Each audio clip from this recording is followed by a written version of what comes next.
Unit 3, Lesson 7. Skills maintenance on page 130. Go ahead, pause the video, and work through that page. Alright, so skills maintenance, we were graphing inequalities for activity 1. And when we look at this first one, this is saying negative 5 is less than x. So when we do this one, we go to negative 5 here, is less than, strictly less than, that's saying that we have an open dot. Now, when you're thinking about this, okay, we can also say x is greater than negative 5, or again, it's negative 5 is less than x, meaning x is greater than, so we want the values to the right. Number 2 there, 77 is less than or equal to y, so we go to y, or go to 77, less than or equal to, so we have a closed dot. And again, the y values are greater in this case, it opens towards y, and that's what we're representing with our graph, so we have our arrow to the right again. Alright, so number 3, z is less than 125. Go to 125, we have an open dot on this one. And we're looking for values that are less than 125, which are to the left. So, activity 2 then, solve the following rate problems using horizontal or vertical strategy or simplifying. Number 1 here, we got 6 bags of chips for $8. So we got bags, $2. We got 6 bags for $8.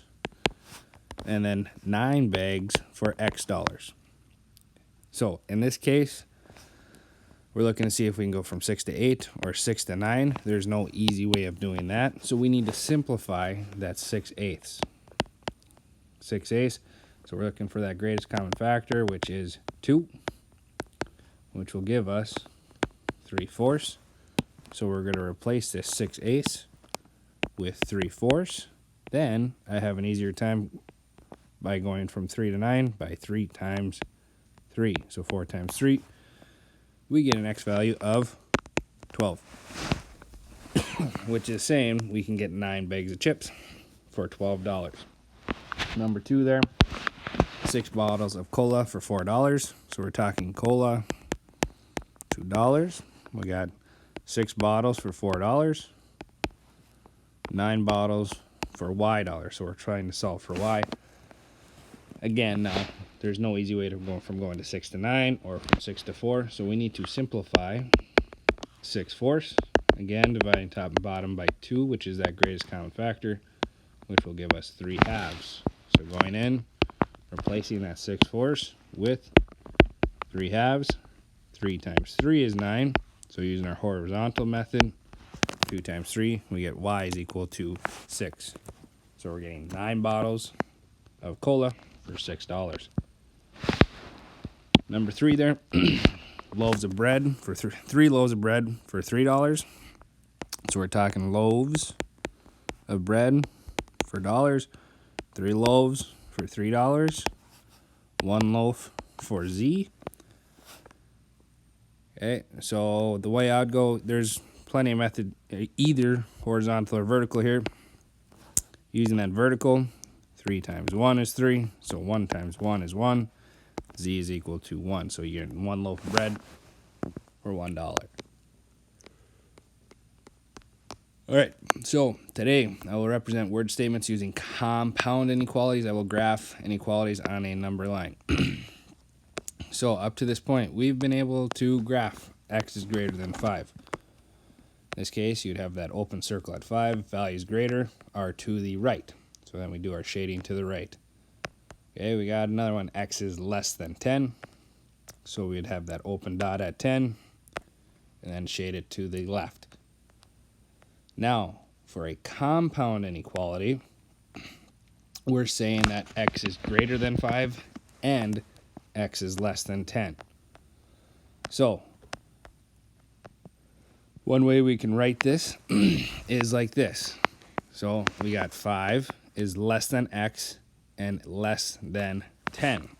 Okay, so we're taking these two statements and writing it into one. Now, when we look at a graph, it'll be a little bit easier to see here.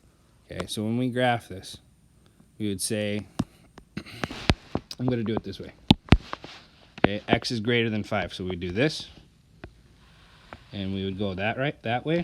That's where x is greater than 5. And then for the x is less than 10, we'd have an open dot there. And it would say less than. Okay. But now, when we're doing this compound inequality, you say that it says and. So it can have to be greater than 5 and it has to be less than 10. So when we're doing this, it has to be between the two, because that's where it's both greater than 5 and less than 10. It's where it's overlapped. Okay? So when we're graphing these, or when we're writing these compound inequalities, okay, it's always going to be that smaller number on the left, the larger number on the right, and then we're talking about x, so x will be in the middle, and then we will have two less than signs. So again, when we're graphing this then, you're going to have those dots at 5 and 10. Since it's both less than, strictly less than, we have open circles. And we're talking about the values between those two numbers. So then we shade between 5 and 10 in this case. All right, let's see what else. Now, let's look at this. X is greater than or equal to 5, and x is less than or equal to 10. Again, writing this as a compound inequality. The smaller number on the left, which is 5. The larger number on the right, which is 10. Okay, your variable in the middle. As long as we have the smaller number on the left, larger number on the right, it's going to be less than. But in these cases, we have the or equal to, so less than or equal to, and less than or equal to. So that's us writing it as our compound inequality. And if you notice, okay, it's opening to x with 5. It's still opening to x with 5. And it's opening to the 10. It's opening to the 10. Okay, so we're really not changing anything. We're taking those two statements and writing it as one. Okay, that's why we call it a compound inequality. It's representing two statements. Now, when we graph this, okay, we're going to have that circle at 5, and since it's greater than or equal to, greater than or equal to, we have a closed circle. Okay, less than or equal to 10, again, closed circle, and between those two values, so we shade between the two. 5, 10, both closed circles, and the shading goes between the two values. All right. So a compound inequality allows us to share or show a set of values between two numbers. So apply skills, workbook page 131. Go ahead, work on that page. All right, number 1 on our apply skills here. We got 10 is greater than x and x is greater than 4. The compound inequality is, so again, smaller number on the left, larger number on the right. 4 is the smaller number, 10 is the larger number, x goes in the middle. And when you look at those two original statements, it opens to the 10, and for the 4, it opens to x. Again, you will have less than symbols for both of those as long as you have the smaller number on the left, larger number on the right. Now, on the number line, we go to 4, we go to 10. Both are strictly less than, so open dots, and we shade between the two values. All right, number 2. X is less than 100 and x is greater than 50. 50 is the smaller number, 100 is the larger, x goes in the middle. 50 is less than x, and then x is less than 100. So when we graph this, again, open circles for both 50 and 100, and we're talking between those two values. All right, 125 is greater than or equal to x, and 118 is less than or equal to x. So our smaller number, which is that 118, larger number, 125, x will go in the middle. And when we're comparing the x to 118, it will open to x. So 118 is less than or equal to that x. And then x is greater than, is less than or equal to that 125. So when we go to graph this, we go to 118. We have the or equal to, so closed dot. Same thing with the 125, closed dot. And we are in between the two values. Number 4, x is greater than 70, and x is less than or equal to that 120. 70 is our smaller number, 120, x in the middle. Again, both less than symbols in the compound inequality, except for this one, the inequality symbol between x and 120 is less than or equal to. Okay, so a little bit different on this one. When we go to 70, that one's an open circle since it's x is greater than 70. At the 120, we have a closed circle due to it being less than or equal to that 120. Now the shading, again, in between the two values. Number 5, x is greater than or equal to 220, and x is less than 330. 220 is the smaller number, while 330 is the larger. X goes in the middle, less than symbol. The inequality between the x and 220, that has to be or equal to, since it is here as well. So when we go to 220, we will have a closed dot. The 330, we will have an open dot.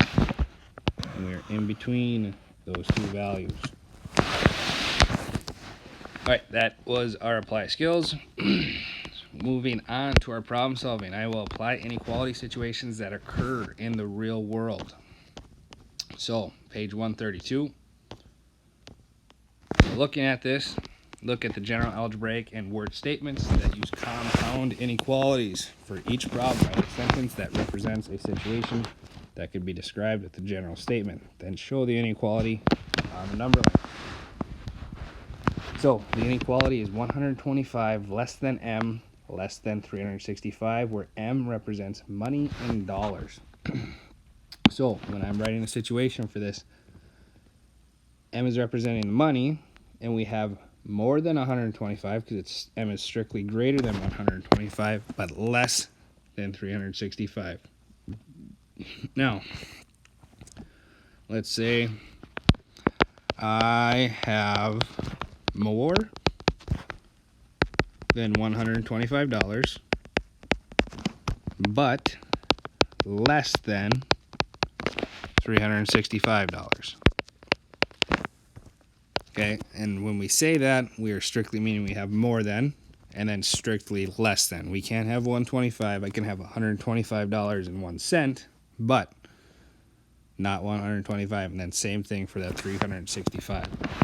So when we go to graph this now, we'll go to 125, which will be between the 120 and 140, closer to that 120 with an open circle. 365, which will be close to the 360, again, an open circle, and in between. So some possible money amounts that I have are anywhere in between that 125 and 365. So 160, 180, 200, 220, any of those is a possible money amount that I have. Number 2, the inequality is 5 is less than or equal to W, less than 15, where W represents work hours. Now, so with that 5, it's less than or greater than or equal to 5. So when we say greater than or equal to, that's where we say that at least or at most. Now, 5 is the least amount of hours that I work. So I worked at least 5 hours. Okay, so that's saying 5 or more, but less than 15. Okay, so right there in that statement is saying I worked at least 5 hours, so 5 or more, less than 15, so I didn't work 15, but somewhere close. So when we go to graph this now, we're going to have that closed dot at 5, because I could have worked 5 hours, and then that open circle at 15, and then our shading in between.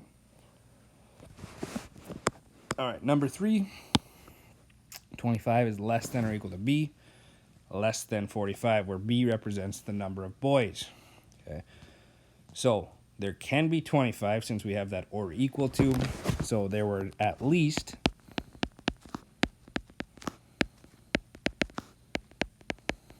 25 boys,